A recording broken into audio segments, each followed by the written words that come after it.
Good morning, Philadelphia. Thanks for joining us. We have a great edition of Race on Main Street. You can always check out our past episodes at raceonmain.com. We have Tom Thonton from McGuillicuddy's. From McGuillicuddy's. He has, but so much else. He's got this tremendous history in the Main Street business world, and he's going to tell us all about it. Yeah, he's actually owned, I think, over 130 businesses in the Philadelphia area. So here's a guy who knows an awful lot about Main Street business. So sit back, we have a great show for you.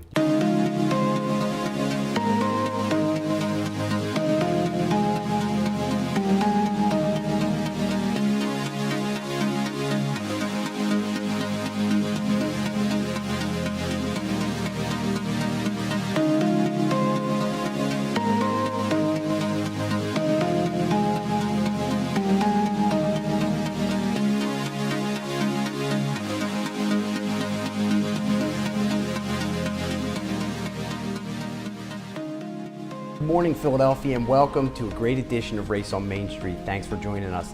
I'm your host, Scott Race. We have a terrific show for you today. Tom Thonton from McGuillicuddy's is going to talk all about his businesses around Delaware County and a long history of business ownership out on Main Street, so it should be a terrific show. So sit back.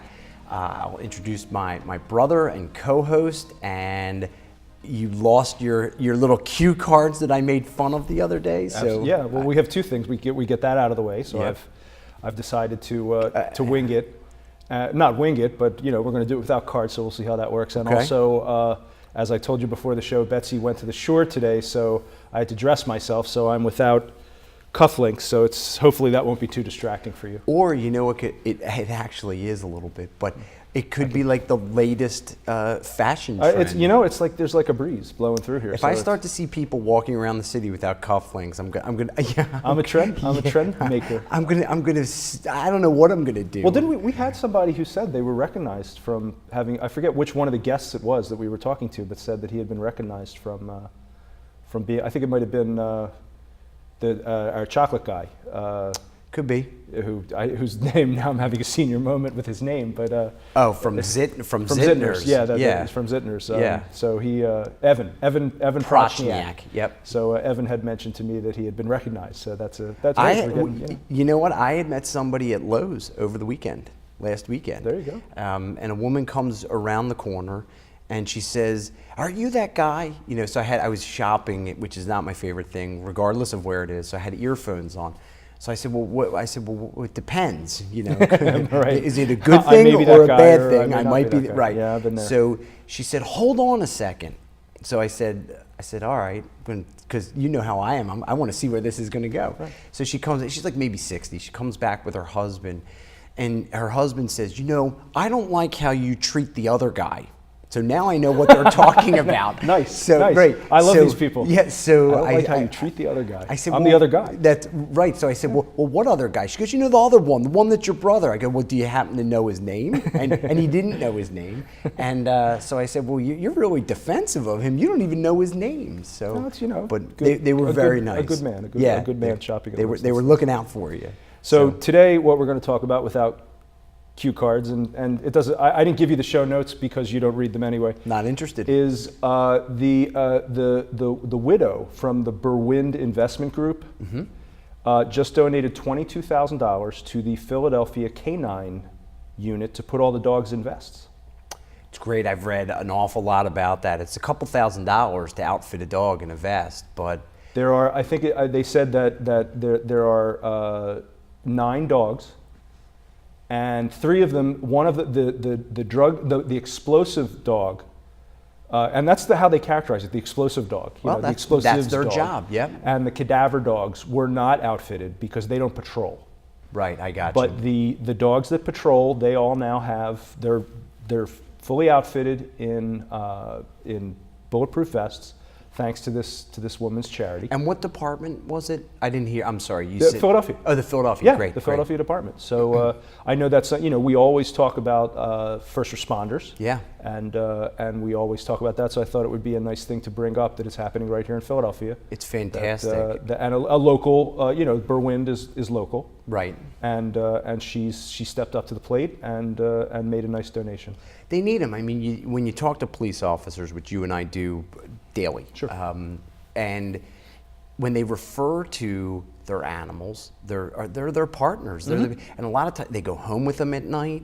Well, do you know that when the dog retires, it usually goes home with the officer. Correct. That's like part of the deal. In fact, if you want to be on the canine corps, right, you understand that the dog is going to retire to your home. You're going to take care of it. Yeah, and I can't imagine an officer not wanting that to take place. The dog races into the burning building without any thought or trepidation or anything. It goes, and it's great that these dogs are being protected now. Yeah, I mean they're essentially like any other officer. They're leading the charge. It's funny because I've always talked about, and I'm curious as to see if anybody comments on this, that I think that there should be police officers in every school. I've talked to you about outlining how to afford to pay for it. It won't cost any tax dollar money. Easy way to do it. I'd be more than happy to talk to any school administration about it. But my thought behind it was always that it needs to be a police officer, and the police officer has to have a dog. And you turn it into a community relations kind of thing with the animal, so it could be kind of cool. Because no matter what's going on, that dog's always good. That dog will run without hesitation towards where the gunfire is or wherever the problem is. Right. And now hopefully they'll be a little bit more protected. Yeah, they're a little bit safer. No, I think that's terrific. So hats off to them. Absolutely. That's great. So today's guest, yes, we're going to welcome to the show today Tom Thonton. As Scott indicated, Tom is an entrepreneur who is currently involved in the bar business, particularly the bars known as JD McGuillicuddy's, although we are going to hear about a new venture that comes under a different trade name. Tom is a lifetime resident of Delaware County, a Monsignor Bonner grad, and and a great all-around guy. So Tom, welcome to the show. Thank you. Yeah, Thank you thanks very for much. being here, Tom. Sure. We appreciate it. And I do want to say, if anybody wants information about what we always call McGuillicuddy's, they can go to jdmcguillicuddy's.com, and it's jdmcguillacuddys.com. There's lots of information. There's information about catering and your hours and everything there. So there's great information there for the community. Correct. Yeah, so terrific. So you have a long history of business ownership. Main Street is all about business ownership. So you probably got a lot to say. So give us a little bit of background. Well, I started out. I worked for Goodyear Tire Rubber Company after I got out of the service. We're going back in the '60s, and I worked for them for probably 3 or 4 years. And me and another fellow, we got a bonus back then, which was a lot of money, of like $5,000 each. And we put our money together and we started a tire company of our own. It was called Quaker Tire. It was a bankrupt tire company in Bustleton and Rowan in Philadelphia. And me and my partner, Bob Galp, we took it over with the $10,000, and within like 3 or 4 years, we had like 4 locations. And it was a lot of work to put it all together, because you're scraping, you're working 24 hours a day, it seemed like. I had a great wife at home, Arlene, and at the time I had 2 children. So there was a lot of work involved. And then that was like for the first 4 years. And then I had a friend of mine who I eventually became a partner with for like 16, 17 years, Bill Daly.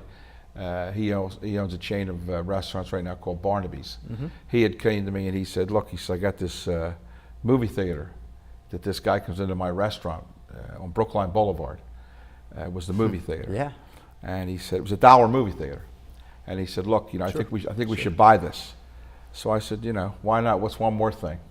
So we bought that, and that worked out real well. And in the meantime, I started to get interested in the bar business somewhat. I didn't want to be, to be honest with you, I was a guy putting tires, I was selling them, putting them on, doing everything. So which was fine. You're young, it's not a problem. So I said, when I get to be a little bit older, I don't want to be doing this stuff. So then I bought a bar.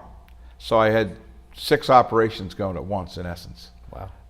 And with the children and everything else being raised, like I said, I mentioned my wife's name because I think you should mention your wife, because I think if you have a good wife, then you're blessed. Absolutely. So I just proceeded on from then, and I eventually sold out of the tire business. Then I got into deli business, and then we got into Brownie's Pubs, which was another thing we started up.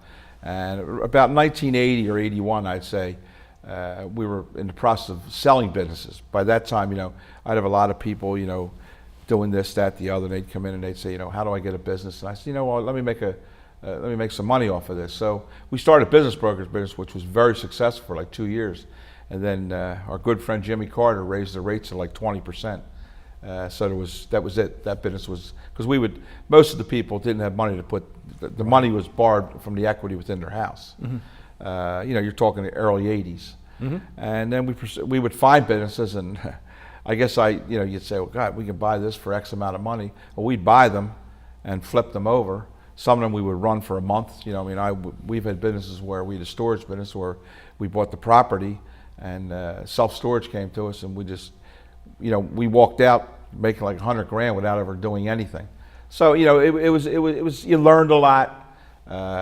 Most of the businesses I've been in have been retail businesses. You deal with a lot of people. I have no problem talking to people. I like people. There's a lot of good people still left in the world, even though sometimes it doesn't seem that way. But you're right. So people just always say, well, why'd you sell that? It was very successful. Why had nobody to run it? Well, lo and behold, them little kids I talked about got older. So, Dad, we need jobs. Exactly. Well, they stayed in the movie theater when they were there. They used to stand on Wawa crates and serve people their candy and popcorn and whatever.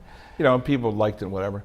And next thing you know, my son said we'd like to, get in this business, which I was trying to push you away from, but I said, well, I'll help you out. So my son Tommy was the oldest. He got involved with me. That was probably in the mid 80s, and he went to Friend Central, and then he got out of there and went to Villanova for a little bit. And I have 7 children altogether.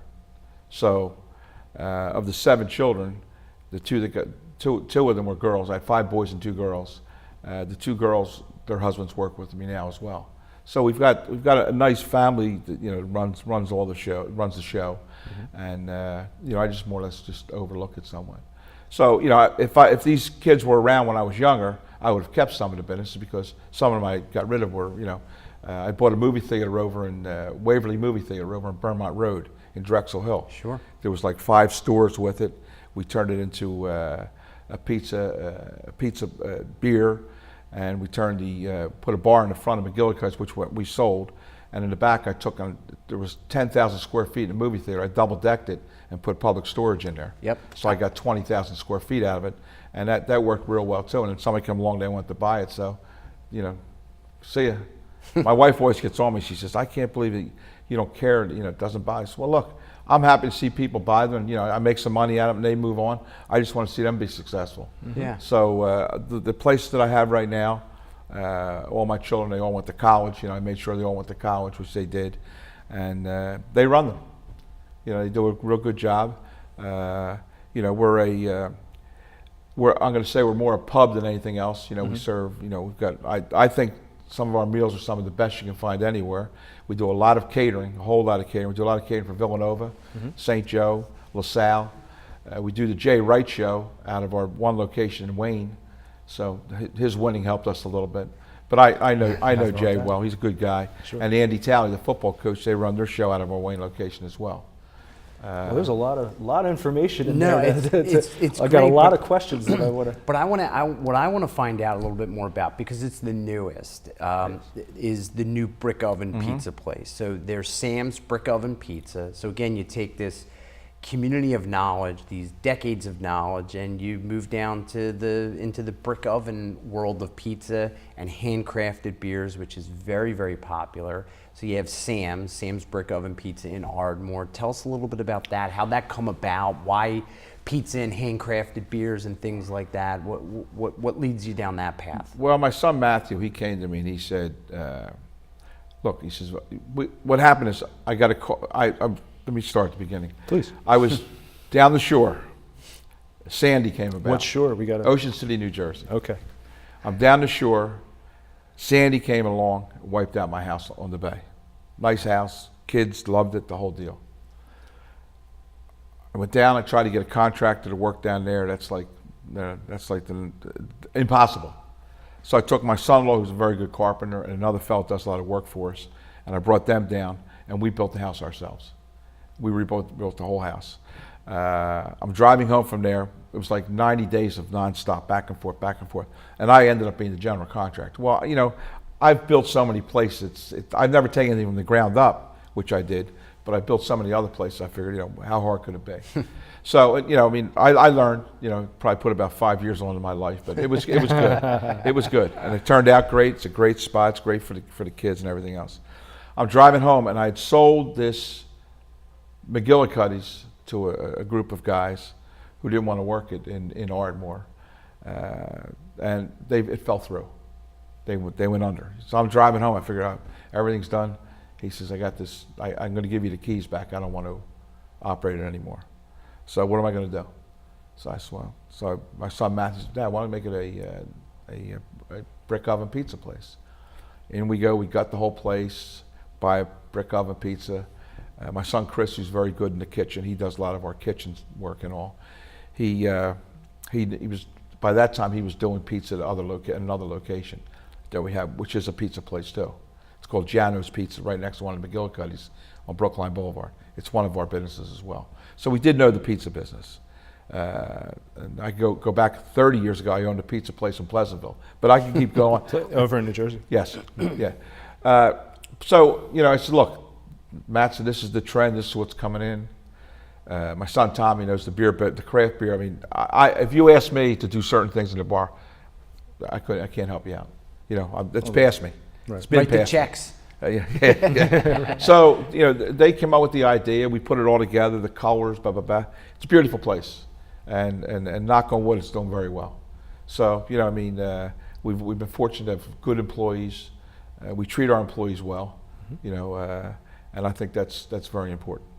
Yeah, that's great. I mean, we obviously visit one of the McGuillicuddy's close to a social gathering that we go to, so we're there a lot. And for a long time, more than you would normally see in a pub, you see the same wait staff, the same bartenders. You don't often see that in a lot of places. So something good is going on there that keeps them there. So that's great. That's all part of the whole idea of keeping Main Street going.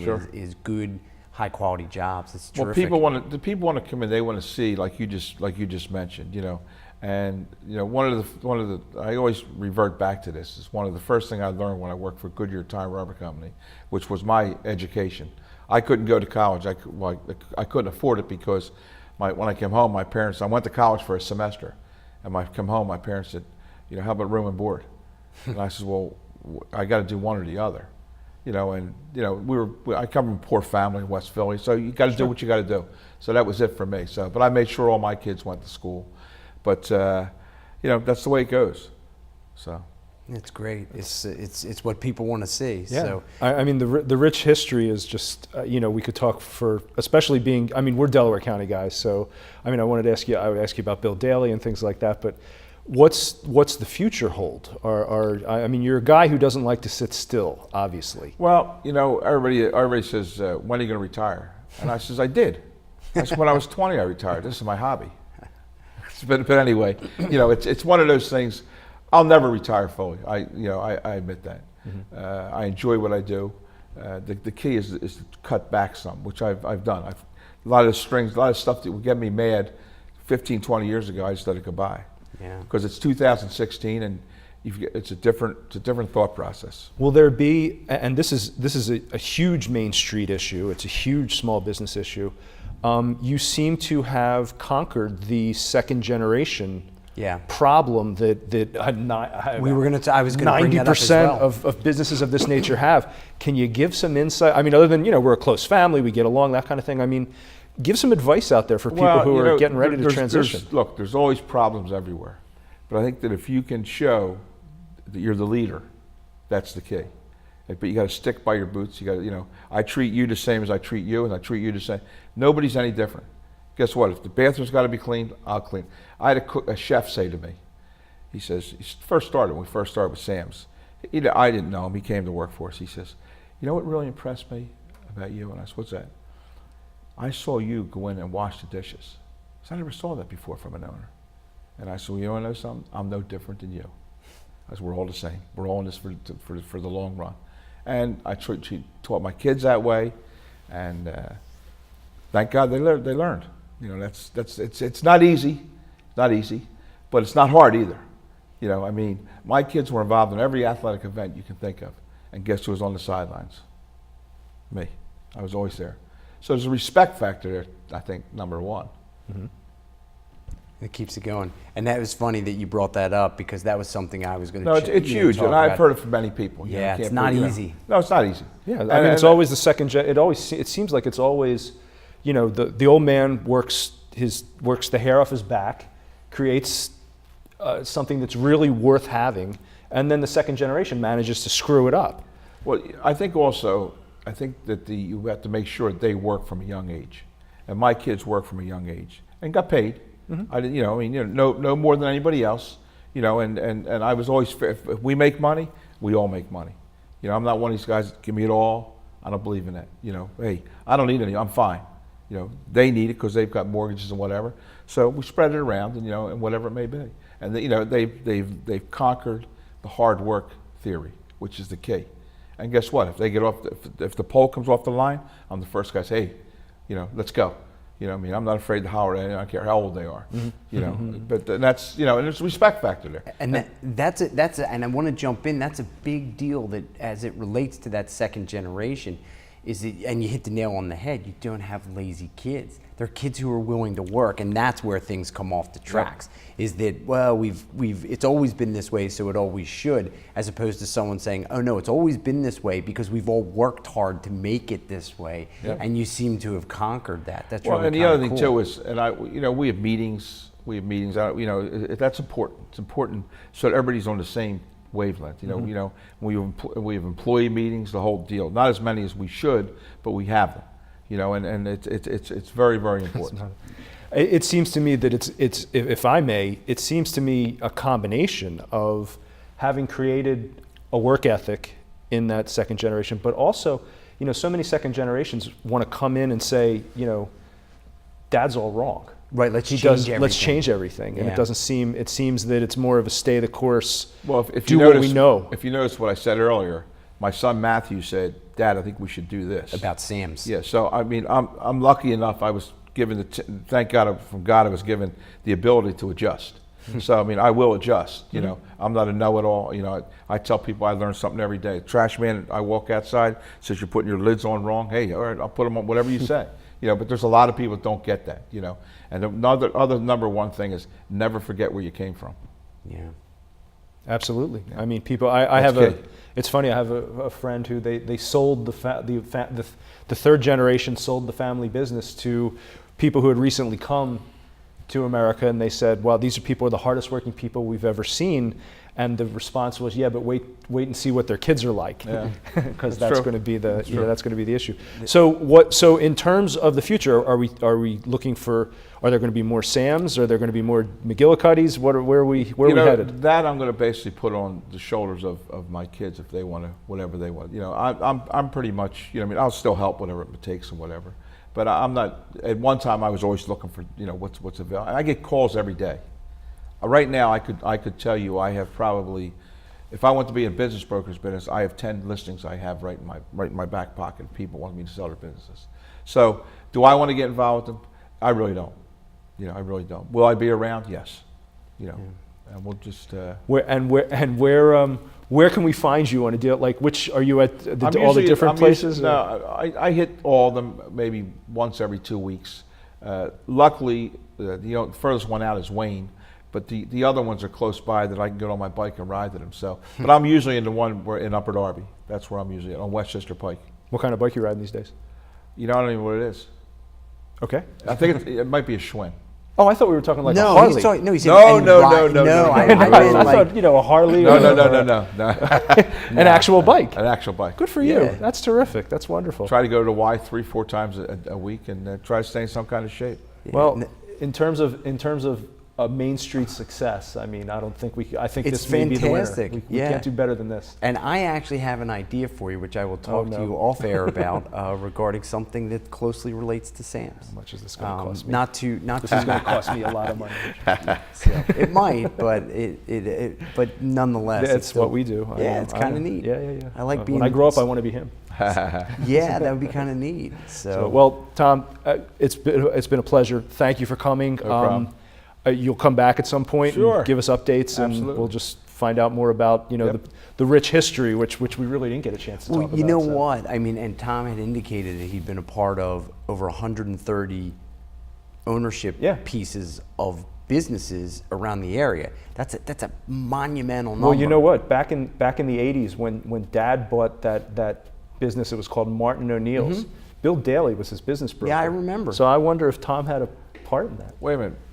The food distribution. Oh place. yeah, I was involved in that. Sure. There you go. There you go. How Small about world. that? Yeah. So I'll Wow, bet you that was, how about that? you worked with our dad. Yeah. How about that? You owe us a meal or something. Sure. No, I'm but just thanks for teasing. coming, and we'll Yeah. definitely have you back. So Yeah, that sounds great. So what?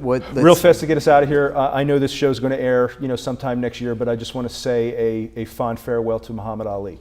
Oh yeah. He passed away late last week. Today is the actual It's a memorial funeral. service. Yeah. And this is. I just want to say one thing. I heard about this on the radio today. Do you know that it's taking place at the basketball arena in Louisville at the University of that people are scalping tickets to this thing? I think that Muhammad Ali would not.